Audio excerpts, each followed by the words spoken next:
Hi all, I am ROSANA Mary Jane and I'll be dealing the chapter The Scholarship Jacket by Martha Salinas. ഒരു ചെറുകഥയാണ് The Scholarship Jacket by Martha Salinas. The Scholarship Jacket Part 1. അപ്പോൾ if you ask me, I would say this chapter mainly talks about the importance of education.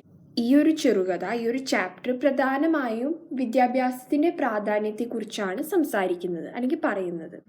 നമുക്കറിയാം ചില കാര്യങ്ങളുണ്ട്, പൈസയുള്ളവർക്ക് മാത്രം ലഭിക്കുന്ന ചില കാര്യങ്ങൾ, അവർക്ക് മാത്രം അഫോർഡ് ചെയ്യാൻ പറ്റുന്ന ചില കാര്യങ്ങൾ. I know it's a sad reality, but it's true. നമ്മൾ ശരിക്കും പറഞ്ഞാൽ we are all very lucky because our family is willing to educate us, to send us to school. അതുകൊണ്ടാണല്ലോ നമ്മൾ ഇന്ന് ഓരോരുത്തർ ഇവിടെ ഇരുന്ന് പഠിക്കാൻ, നമ്മൾ ഭാഗ്യം ചെയ്തവരായതുകൊണ്ടാണല്ലോ നമുക്ക് ഇവിടെ ഇരുന്ന് പഠിക്കാനൊരു അവസരം കിട്ടിയിരിക്കുന്നത്. അങ്ങനെ വിദ്യാഭ്യാസ മേഖലയിൽ ഒരുപാട് കാര്യങ്ങളുണ്ട്. അതായത് നമുക്ക് കിട്ടുന്ന അംഗീകാരങ്ങൾ നമ്മൾ ഒരിക്കലും പൈസ കൊടുത്ത് വാങ്ങുന്നതല്ല, നമ്മുടെ അധ്വാനത്തിൻ്റെയും പ്രയത്നത്തിൻ്റെയും ഒക്കെ ഫലമാണത്. അപ്പോൾ ഈ ചാപ്റ്ററിൽ ഒരു കുട്ടിക്ക് ഇങ്ങനെ ഒരു അംഗീകാരം ലഭിക്കാൻ വേണ്ടി ആ കുട്ടീനോട് ഒരു വില കൊടുക്കുവാൻ പറയുന്ന ഒരു സാഹചര്യം വരുവാണ്. അപ്പോൾ ആ കഥയിൽ നമുക്ക് ഇനി എന്താ സംഭവിക്കണമെന്ന് കാണണമെങ്കിൽ നമുക്ക് വായിച്ചു തുടങ്ങാം. The small Texas school that I went to had a tradition carried out every year during the 8th grade graduation. A beautiful golden green jacket was awarded to the class valedictorian, the student who had maintained the highest grades for 8 years. The scholarship jacket had a big gold S on the left front side and your name written in gold letters on the pocket.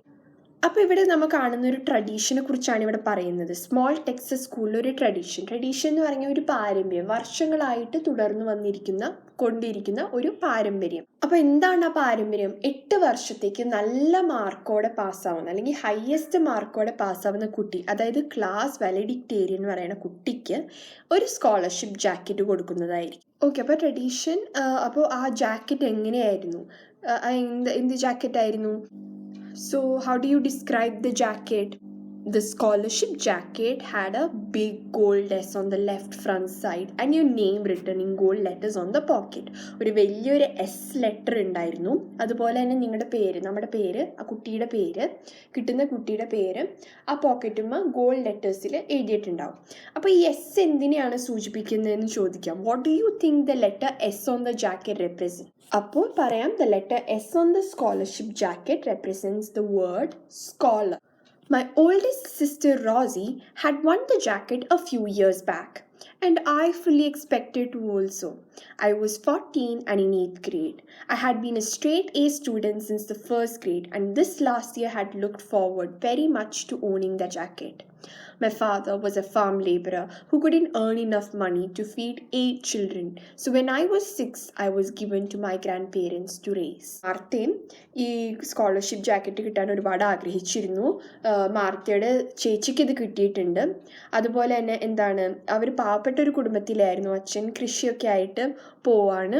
അപ്പോൾ അച്ഛന് അവർക്ക് 8 മക്കളായതുകൊണ്ട് മാർത്തേനെ grand പേരൻസിൻ്റെ കൂടെയാണ് നിർത്തിയിരുന്നത്. We couldn't participate in sports and at school because there were registration fees, uniform costs, and trips out of town. So even though our family was quite agile and athletic, there would never be a school sports jacket for us. This one, the scholarship jacket, was our only chance. അപ്പോൾ Martha പറയാണ്, അവരുടെ ഫാമിലിയിൽ പൊതുവെ അവരെല്ലാവരും എജൈലാണ്, അവർ athletic ആണ്. Agile എന്ന് പറഞ്ഞാൽ നല്ല ചുറുചുറുക്കുള്ള ആൾക്കാരാണ്. അവരിങ്ങനെ നല്ല ഫിസിക്കലി ആക്റ്റീവ് ആൻഡ് സ്ട്രോങ് ആണ്. അതായത് സ്പോർട്സിന് വേണ്ട കുറച്ച് കാര്യങ്ങളാണ്, അതൊക്കെ അവർക്കുണ്ട്. എങ്കിലും അവർക്ക് ഒരിക്കലും ഒരു സ്കൂളിൽ നിന്ന് കൊടുക്കുന്ന സ്പോർട്സ് ജാക്കറ്റ് ലഭിച്ചിട്ടില്ല. എന്തുകൊണ്ടാണിത്? അവരൊരിക്കലും സ്പോർട്സിൽ പങ്കെടുക്കാറില്ല. എന്തുകൊണ്ടാണ്? അതിൽ രജിസ്ട്രേഷൻ ഫീസ് ഉണ്ട്, യൂണിഫോം ഫീസ് ഉണ്ട്, പിന്നെ അതുപോലെ തന്നെ പുറത്തേക്ക് ട്രിപ്സ് പോകേണ്ടി വരും. അപ്പോൾ അതിനുള്ളൊന്നും കാശൊന്നും അവരുടെ അടുത്ത് ഇല്ലാത്തതുകൊണ്ട് അവർ സ്പോർട്സ് ജാക്കറ്റിന് വേണ്ടി ഇതുവരെ ശ്രമിച്ചിട്ടില്ല. This one, the scholarship jacket, was our only chance. So why does Martha say so? അവർക്ക് സ്പോർട്സിൽ പങ്കെടുക്കാത്തത് കൊണ്ട് അവർക്ക് ആകെ ഹോപ്പ് ഉണ്ടായിരുന്നത് ഈ scholarship jacket ലഭിക്കുന്നതിലാണ്.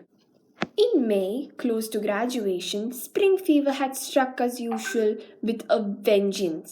No one paid any attention in class. Instead, we stared out of the windows and at each other, wanting to speed up the last few days of school. With a vengeance എന്ന് പറയുന്ന ഒരു ഇഡിയമാണ്. അതായത് നമ്മൾ പ്രതീക്ഷിച്ചതിനേലും കൂടുതലായിട്ട് to a greater degree than expected എന്നുള്ള meaning ആണ് വരുന്നത്. അപ്പോൾ ഇവിടെ പറയണത് എന്താ, സ്പ്രിംഗ് ഫീവർ എന്ന് പറഞ്ഞാൽ ആ സ്പ്രിംഗ് സീസൺ വരുമ്പോഴേക്കും അതിൻ്റെ കൂടെ തന്നെ വരുന്ന ഒരു റെസ്റ്റ്ലെസ്നെസ്, ഒരു ലേസിനെസ് ഒക്കെ ഉണ്ടാവും, ഒരു മടിയൊക്കെ വരും. അതായത് അപ്പോൾ ആ ഒരു സമയത്ത് അവരൊന്നും ക്ലാസ്സിൽ ശ്രദ്ധിച്ചിരുന്നില്ല. അവരെങ്ങനെയെങ്കിലും ആ ഒരു അവസാനത്തെ ആഴ്ചകളൊന്ന് കഴിഞ്ഞ് കിട്ടിയാൽ മതി എന്നായിരുന്നു അവരുടെ ആഗ്രഹം. I despaired every time I looked in the mirror. Pencil thin, not a curve anywhere. I was called bean pollen, string bean, and I knew that's what I looked like. ഓരോ പ്രാവശ്യവും കണ്ണാടി നോക്കുമ്പോഴും ഡിസ്പെയർ എന്ന് പറയുമ്പോൾ ഒരുപാട് അവൾ വിഷമിച്ചിരുന്നു. To lose hope, ഭയങ്കരമായിട്ട് അവൾ വിഷമിച്ചിരുന്നു. എന്തുകൊണ്ടാണ്? അവളുടെ ആ ഒരു പെൻസിൽ തിൻ ഫിഗർ കാണുമ്പോൾ അവളൊരു ബീൻ പോൾ ഈ നിങ്ങൾക്ക് പിക്ചറിൽ കാണാൻ പറ്റുന്നത് പോലത്തെ ഒരു പോളാണ്. ഈ പയറൊക്കെ നല്ല നേരെ വളരാൻ വേണ്ടി യൂസ് ചെയ്യുന്നൊരു പോൾ, അല്ലെങ്കിൽ സ്ട്രിങ് ബീൻ എന്ന് പറയണത് നമ്മുടെ നീണ്ട പയറില്ലേ, അതുപോലെ ഒരു പെൻസിൽ തിൻ ഫിഗർ ആയിരുന്നു മാർത്തയുടേത്. അപ്പോൾ അവൾക്ക് അത് കണ്ണാടി കാണുമ്പോൾ അവൾക്ക് ഭയങ്കര വിഷമമുള്ളതായിരുന്നു. That really was in much for a 14-year-old to work with, I thought, as I absent-mindedly wandered from my history class to the gym. Okay, അപ്പോൾ അവൾ അതൊക്കെ ഇങ്ങനെ ചിന്തിച്ചുകൊണ്ട് അവളുടെ ഫിസിക്കൽ എഡ്യൂക്കേഷൻ അവറാണ്. അപ്പോൾ ഹിസ്റ്ററി ക്ലാസ്സിൽ നിന്ന് നേരെ ജിമ്മിലേക്ക് പോവാണ്. Another hour of sweating in basketball and displaying my toothpick legs was coming up. Then I remembered my PE shorts were still in a bag under my desk where I'd forgotten them. അപ്പോഴാണ് അവൾ ഓർത്തത് അവളുടെ PE shorts അവളുടെ ഡെസ്കിൻ്റെ അടിയിൽ അവൾ വെച്ച് മറന്നുപോയിന്ന്.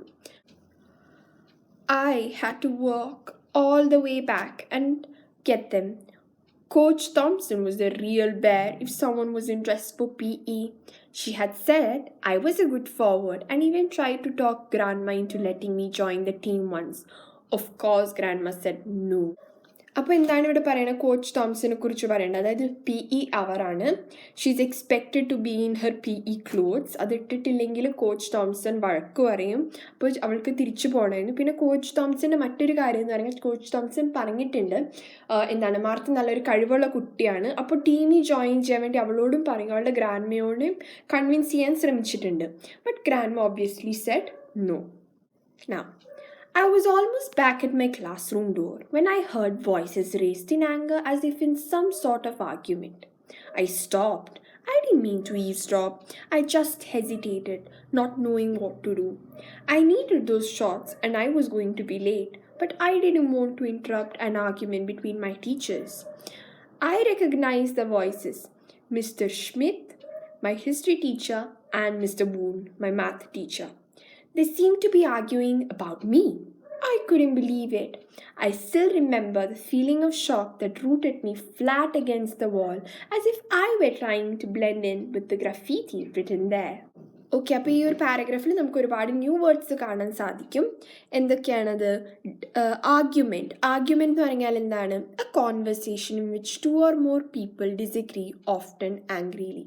അതായത് ഒരു വാക്കുതർക്കമാണ് ആർഗ്യുമെൻ്റ് എന്ന് പറഞ്ഞാൽ. പിന്നെ അടുത്ത വേർഡ് എന്താണ്? Eavesdrop, to listen secretly to a private conversation.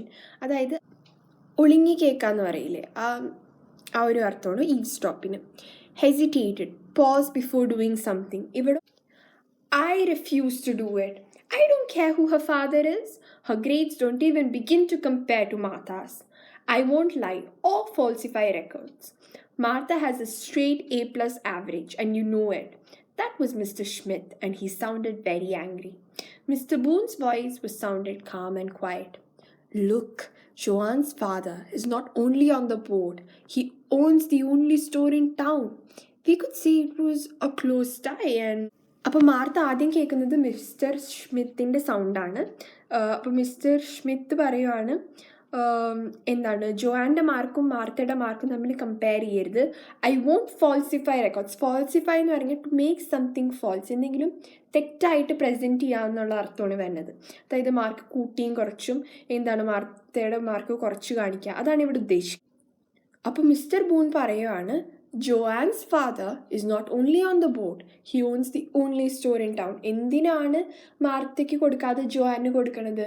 Joan എന്ന് പറയുമ്പോൾ ബോർഡ് മെമ്പറുടെ മകളാണ്. The pounding in my ears drowned out the rest of the words. Only a word here and there filtered through. Martha, it's Mexican. Resign. Won't do it. Mr. Schmidt came rushing out and luckily for me went down the opposite way towards the auditorium, so he didn't see me. But the pounding in my ears, pounding എന്ന് പറഞ്ഞാൽ നെഞ്ചടിപ്പ്. Shaking, I waited a few minutes and then went in and grabbed my bag and fled from the room. Fled എന്ന് പറഞ്ഞാൽ flee എന്ന് പറഞ്ഞാൽ to flee എന്ന് പറഞ്ഞ വേർബിൻ്റെ past tense ആണ്. To flee എന്ന് പറഞ്ഞാൽ എന്താണ്? ഓടിപ്പോവുക. അപ്പോൾ fled എന്ന് പറഞ്ഞാൽ അവിടെ റൂമിൽ നിന്ന് ഓടിപ്പോയി എന്നാണ് അർത്ഥം. Mr. Boone looked up when I came in but didn't say anything. To this day, I don't remember if I got in trouble in PE for being late or how I made it through the rest of the afternoon. I went home very sad and I cried into my pillow that night so grandmother wouldn't hear me. It seemed a cruel coincidence that I had overheard that conversation. The next day, when the principal called me into his office, I knew what it would be about. He looked uncomfortable and unhappy.